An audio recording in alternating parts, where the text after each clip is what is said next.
जय श्री कृष्ण। राधे राधे। अगर जीतने के बाद भी खुशियाँ न मिले तो क्या वो जीत सच में जीत है? अगर सब कुछ मिल जाए लेकिन अपने ही ना रहें तो क्या फायदा उस सफलता का? आज अर्जुन यही सवाल भगवान श्री कृष्ण से पूछ रहे हैं। श्लोक 32 में अर्जुन कहते हैं कि किम नो राज्येन गोविंद किम भोगैः जीवितेन वा ये सामर्थ्य कांगचित्तम नह राज्यम भोगाः सुखानि च। श्लोक 33 में अर्जुन कहते हैं कि त इमे अवस्थिताः युद्धे प्राणान् त्यक्त्वा धनानि च आचार्यः पितरः पुत्रास्तथैव च पितामहाः। और श्लोक 34 में कहते हैं कि मातुलाः श्वशुराः पौत्राः स्यालाः सम्बन्धिन अस्तथा एतात्र हन्तुमिच्छामि घ्रतोऽपि मधुसूदन अपि त्रैलोक्यराजस्य हेतोः किं नु मही कृते निहत्य धार्तराष्ट्रान् नः का प्रीतिः स्यात् जनार्दन। भगवद गीता में श्लोक 32, 33, 34 और 35 में इसका अर्थ लिखा गया है कि हे गोविंद, हमें राज्य, सुख अथवा इस जीवन से क्या लाभ, क्योंकि जिन सारे लोगों के लिए हम उन्हें चाहते हैं वे ही इस युद्ध भूमि में खड़े हैं। हे मधुसूदन, जब गुरुजन, पितृगण, पुत्रगण, पितामह, मामा, ससुर, पौत्रगण, साले तथा अन्य सारे संबंधी अपना अपना धन एवं प्राण देने के लिए तत्पर हैं और मेरे समक्ष खड़े हैं, तो फिर मैं इन सबको क्यों मारना चाहूँगा, भले ही मुझे क्यों न मार दें।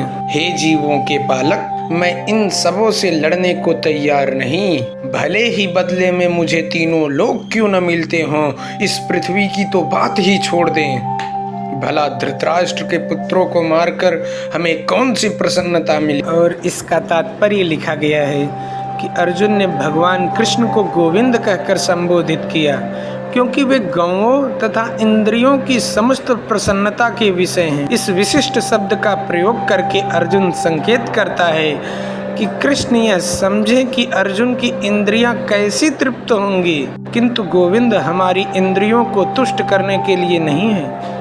हाँ, यदि हम गोविंद की इंद्रियों को तुष्ट करने का प्रयास करते हैं तो हमारी इंद्रियां स्वतः तुष्ट होती हैं।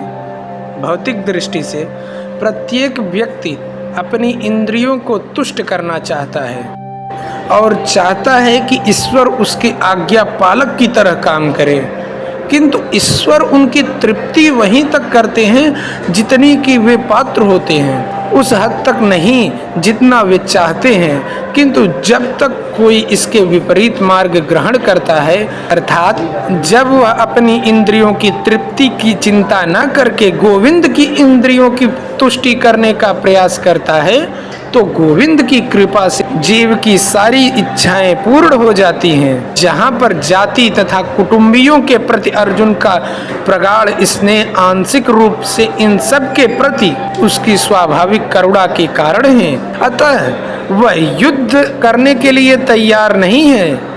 हर व्यक्ति अपने वैभव का प्रदर्शन अपने मित्रों तथा परिजनों के समक्ष करना चाहता है, किंतु अर्जुन को भय है कि उसके सारे मित्र तथा परिजन युद्ध भूमि में मारे जाएंगे और वह विजय के पश्चात उनके साथ अपने वैभव का उपयोग नहीं कर सकेगा। भौतिक जीवन का यह सामान्य लेखा जोखा है, किंतु आध्यात्मिक जीवन इससे सर्वथा भिन्न होता है, क्योंकि भक्त भगवान की इच्छाओं की पूर्ति करना चाहता है। अतः भगवत इच्छा होने पर वह भगवान की सेवा के लिए सारे ऐश्वर्य स्वीकार कर सकता है, किंतु यदि भगवत इच्छा न हो तो वह एक पैसा भी ग्रहण नहीं करता।